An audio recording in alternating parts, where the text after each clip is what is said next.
დეგი სასამართლოსთვის მაინც არ ვკარგავ რაღაცის იმედს, არ ვიცი ეს რა არის და რა დავარქვა ამას სახელად, მაგრამ აი რაღაცის, რომ სადღაც შეიძლება სინდისის და ნამუსის მსგავსი ვიღაცას საერთოდ ადამიანობის მსგავსი და თავის თავში საერთოდ რაღაც ადამიანურის გადარჩენა უნდოდეს ამ პერიოდში.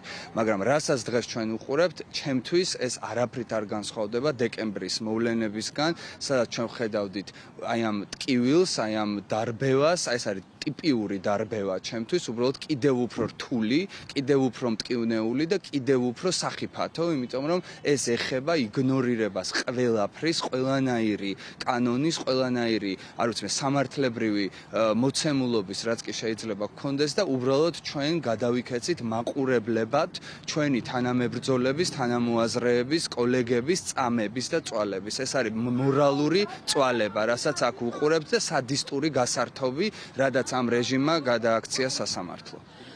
ჯერ არავინ არ გაუმართლებიათ. რა პროცესებსაც დავწრები ვარ მე, მაგალითად მსახიობ ანა ტყებუჩავასთან დაკავშირებით, საერთოდ იქ პროკურატურა ვერ აყალიბებდა თავის ბრალეულობას და მაინც უმაღლესი 5,000 ლარით დააჯარიმეს.